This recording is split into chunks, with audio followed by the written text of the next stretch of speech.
짓을 다 아는데 그래.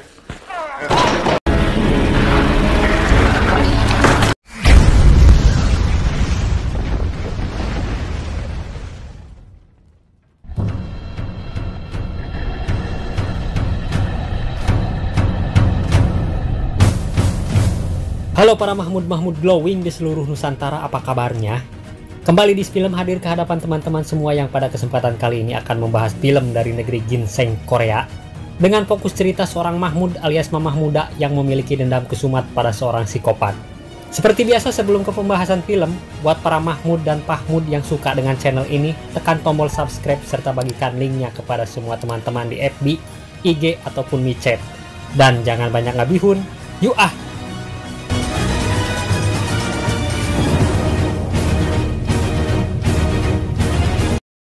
Di awal film tersebutlah sebuah keluarga kecil berencana. Si ayah bernama Sung dan istri Mahmudnya bernama Yun Ah. Selanjutnya biar tidak kawur, Yun Ah saya sebut saja namanya Yuyun. Serta anak gadis mereka bernama Gayung. Sepulang kerja karena sepasang suami istri tersebut bekerja sebagai kreatif di acara-acara TV, mereka pun mampir ke warung berbelanja minyak goreng sekalian meminta THR yang belum sempat diambil. Di warung itu Gayung melihat perempuan muda dengan dandanan menor sedang membeli rokok dengan lelaki yang pantasnya jadi bapak si perempuan. Yang ternyata, gadis dengan dandanan menor itu adalah teman sekelas Gayung dengan kerjaan sampingan berjualan oncom gondrong. Si perempuan itu pun menghampiri lalu meminta Gayung merahasiakan pekerjaannya. Dan jika ada yang nanya, bilang saja mamang saya ya Yung.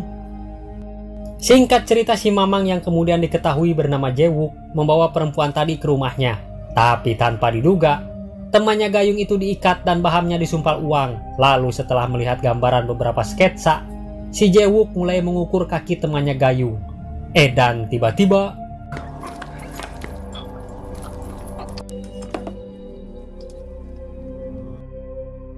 Jae-wook memotong kaki dan dari bagian-bagian tubuh hanya diambil beberapa tulangnya saja. Sementara mayatnya ia buang bahkan dibakar. Pertanyaannya adalah, buat apa si Mamang Jae-wook berbuat demikian? Nanti akan kita ketahui bersama. Keesokan harinya setelah keluar dari toko kue, Gayung bertemu dengan Jae-wook lalu dengan polosnya ia menyapa dan bertanya keberadaan temannya.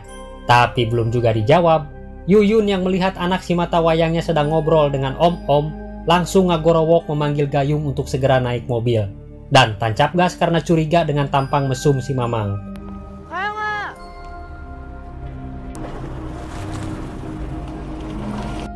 Pada malam harinya si ayah yang bibirnya hasim belum ngudud setelah Gayung tiup lilin di ultahnya ke-14, dia pun merokok dulu di luar rumah dengan menyalakan korek mahal yang sudah Gayung tulis, "Ayah tong ngarokok wae." Dan ternyata tak jauh dari si ayah seseorang sedang mengawasi mereka. Lalu saat Yuyun akan mengambil air, si Jae-wook melancarkan aksi menghabisi keluarga kecil itu secara tidak puguh-puguh. Hingga si ayah dan Gayung tewas di tempat.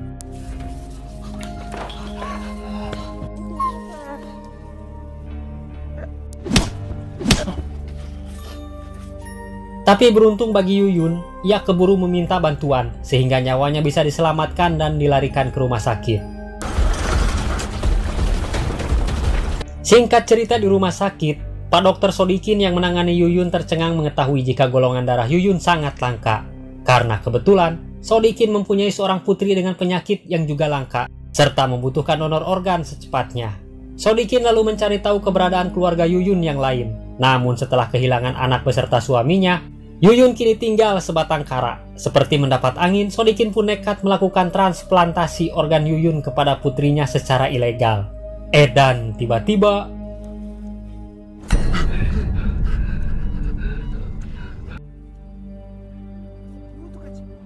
Dua tahun kemudian Yuyun kini sudah pulih walau harus bergantung pada kursi roda. Dengan biaya dan segala kebutuhan hidupnya ditanggung Departemen Sosial di bawah pengawasan seorang wanita bernama Jin. Meskipun begini, Yuyun masih memiliki dendam kesumat pada laki-laki asing yang dulu membantai keluarganya. Seperti hari itu Yuyun melihat seorang pria dengan bebenguk mirip Jae-wook di seberang jalan. Lalu tanpa banyak mikir, berbekal sebuah pisau ia menggaskeun kursi roda menghampiri laki-laki tersebut. Karena ulahnya itu, Yuyun pun dibawa ke kantor polisi, yang sepertinya bapak-bapak polisi itu sudah liar dengan ulah Yuyun sering meneror warga dengan pisaunya setiap melihat orang yang mirip dengan Jae-wook. Akan tetapi, Yuyun berkilah karena menurutnya setelah 2 tahun berjalan pelaku pembantai keluarganya tidak pernah terungkap, hingga akhirnya ia nekat mencari sendiri pelaku atau yang mirip si pelaku. Pada malam harinya, Yuyun yang selama 2 tahun ini mencari korek api suaminya yang diambil si Jae-wook, lewat grup jual beli ia beriklan berharap menemukan atau setidaknya mendapat petunjuk yang bisa mengarahkan keberadaan si Jae-wook. Lalu tanpa diduga, seseorang mendm Yuyun serta menawarkan korek yang bertuliskan, "Ayah, tong ngaroko wae." Namun di saat Yuyun mengajak COD-an, orang tersebut langsung memblokir Yuyun.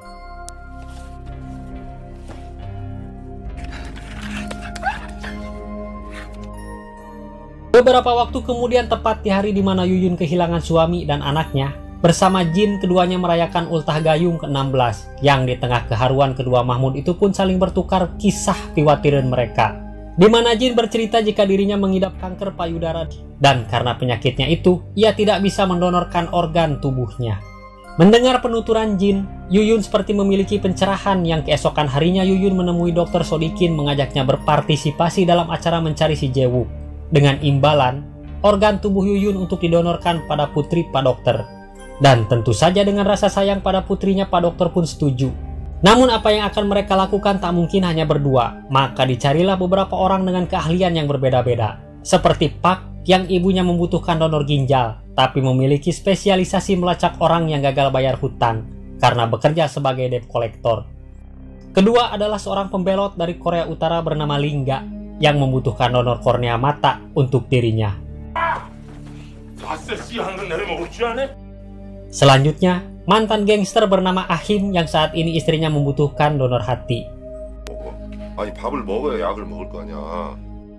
Yuyun menemui mereka satu persatu dan berjanji akan memberikan organ tubuh yang mereka inginkan jika berhasil membalas dendam pada si Jae-wook. Singkat cerita, Pak langsung menemui bosnya meminta bantuan melacak alamat email pemberian Yuyun. Dan setelah didapat, maka kini giliran Lingga beroperasi dengan mencari bukti ke alamat pemberian Pak. Dan benar saja, Lingga menemukan korek suaminya Yuyun. Lalu kini giliran Ahim yang bertindak dengan memergoki si pemilik rumah saat akan masuk. Sempat terjadi kejar-kejaran, pada akhirnya Ahim mampu melumpuhkan pria tersebut dan membawanya ke hadapan Yuyun.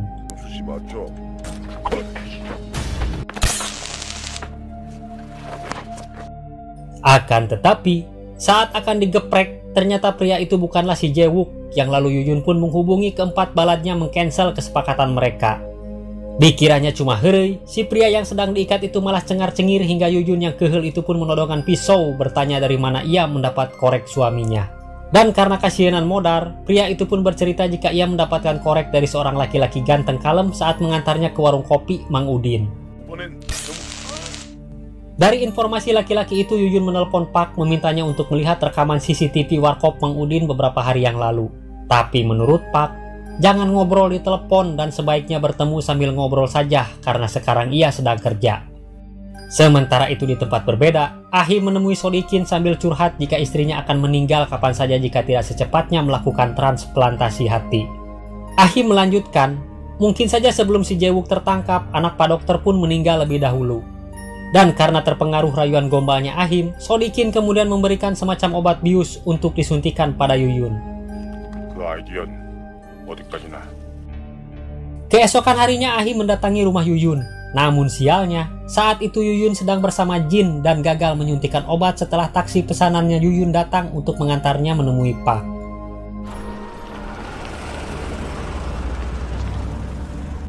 Singkat cerita, di sebuah gedung, Pak yang sudah kapoekan itu berencana menjual organ tubuh Yuyun kepada bosnya sebagai pelunas hutang bekas kasbonnya. Tapi menurut si bos, Yuyun hanya bunganya saja dan pokoknya adalah Pak itu sendiri. Dan si bos pun berencana menjual kedua wanita tersebut. Namun saat si bos sedang terteleponan, Ahim yang mengikuti Yuyun berhasil menyelamatkan keduanya dan menghajar si bos beserta cucunguk-cucunguknya. Setelah kejadian itu kelimanya melakukan rapat darurat di ruangan Sodikin, dan karena merasa dikhianati, Yuyun berniat meminum racun supaya organ tubuhnya tidak ada yang bisa didonorkan. Kepada keempatnya Yuyun menjelaskan alasan memburu si Jae-wook yang dengan sadis dan tanpa peri kemanusiaan membantai suami dan anaknya.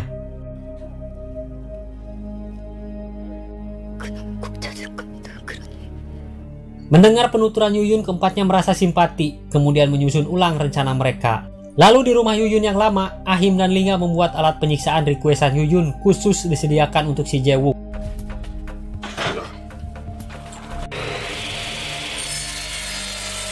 Sementara itu Pak yang dengan keahliannya berhasil mendapatkan rekaman CCTV berikut nomor telepon pengunjung warkop Mang Udin.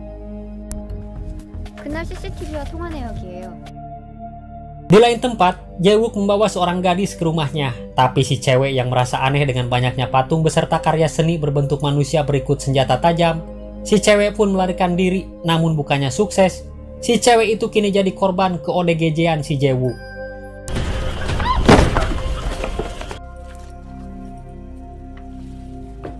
Dari sini diketahui ternyata Jae-wook seorang seniman patung dengan bakat yang luar biasa. Namun sangat disayangkan adalah bahan baku karya seninya berasal dari tulang belulang para wanita yang sebelumnya ia bunuh. Lalu hasil karyanya ia pajang di galeri. Singkat cerita, saat sedang mengukir, Jae-wook menerima telepon dari sekretarisnya mengatakan jika besok malam ia ada janji dengan seorang kolektor. Namun karena sedang riweuh, telepon kreditan yang tinggal 2 bulan lagi itu pun terjatuh. Dan di waktu bersamaan, Yuyun menelpon ke nomor Jae-wook yang tanpa melihat nomor, ia malah langsung mengatakan jika akan ke galeri jam 7 malam esok hari. Karena ternyata, Yuyun dari tadi sudah menelpon satu persatu setiap pengunjung warkop Mang Udin berkat Pak. Keesokan harinya Yuyun dan Lingga mengawasi gerak-geriknya Jae-wook. Lalu setelah ia keluar rumah membeli bandros, berkat Lingga Yuyun berhasil masuk ke dalam rumah.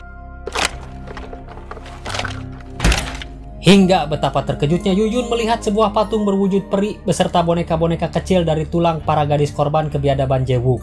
Hingga akhirnya Yuyun pun melihat kalung kayu milik almarhum anaknya. Tapi tanpa diduga, Jae-wook kembali pulang ke rumah karena uang untuk membeli bandrosnya tertinggal.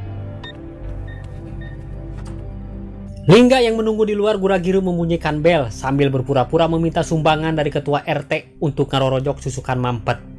Jae-wook yang berpikir boro-boro ngasih sumbangan untuk beli bandros saja ngutang dulu, ia pun pergi begitu saja.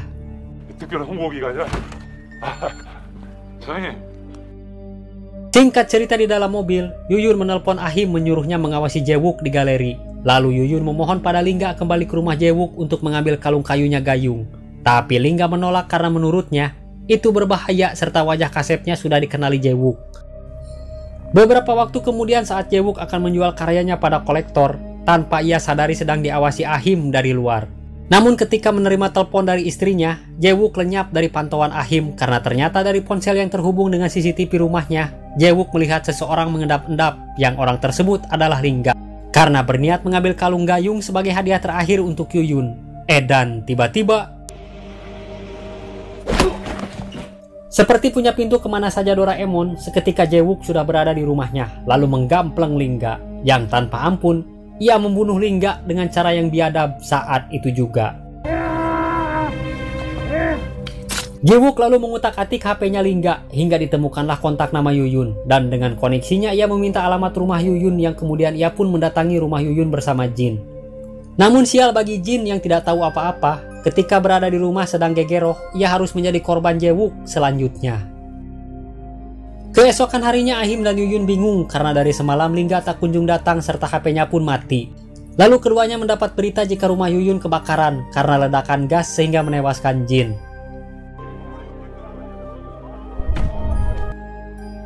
Seperti ada kaitan tewasnya Jin dengan hilangnya Lingga, Yuyun mengumpulkan anggotanya. Menurut Yuyun, Jae-wook orang yang jadi target buruan mereka bukanlah pembunuh sembarangan. Oleh sebab itu ia membatalkan kesepakatan karena tak ingin jatuh korban lagi. Dan ia akan menjadi orang yang sangat bersalah. Akan tetapi, sebagai rasa terima kasih Yuyun merelakan kapanpun mereka mau mengambil organ tubuhnya.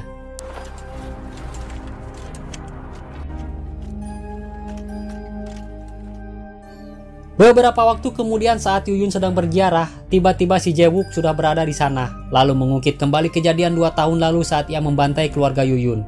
Kemudian saat Yuyun akan digoloncongin dari tempat tinggi, Ahim pun datang menyelamatkan Yuyun di saat yang tepat.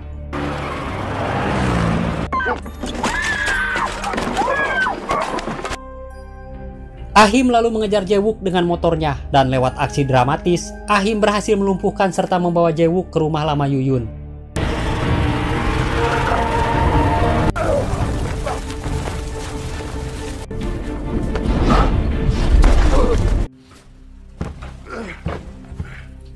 Yang kemudian menelepon meminta Yuyun segera datang. Dan tiba-tiba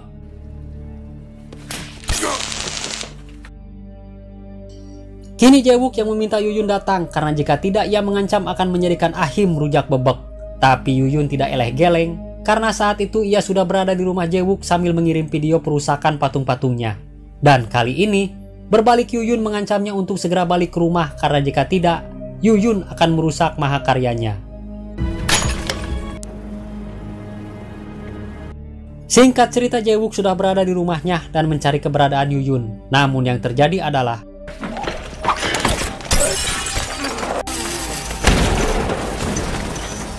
Jae-wook terkena jebakan Batman-nya Yuyun hingga ia pun dijungkel. Tapi saat Park yang juga berada di sana akan mengikat Jae-wook, tiba-tiba ia bangkit dan menghajar Park. Yuyun yang melihatnya tak tinggal diam. Ia kembali merusak boneka yang masih tersisa hingga membuat Jae-wook marah seedan-edannya. Lalu tiba-tiba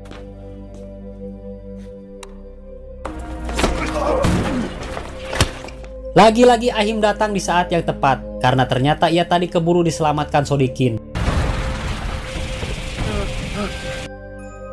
Hingga terjadi pergulatan antara Ahim dan Jae-wook, dan kali ini Ahim pun harus puas di TKO Jae-wook.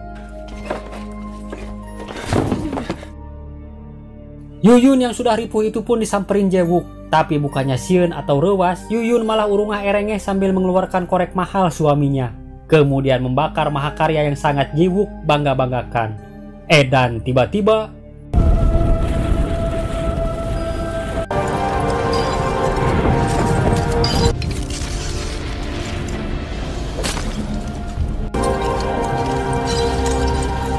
beberapa saat kemudian Sodikin pun datang berniat menyuntik mati Yuyun, namun dihalangi Ahim dan Park. Akan tetapi, Sodikin kekeh akan menyuntikkannya. Namun setelah dipikir-pikir hati kecilnya melarang hingga Sodikin pun mengurungkan niatnya. Dan tiba-tiba Yuyun merebut suntikan dan menusukkan ke tubuhnya karena menurut Yuyun, setelah dendamnya dibayar kontan ia sudah tak memiliki tujuan hidup lagi.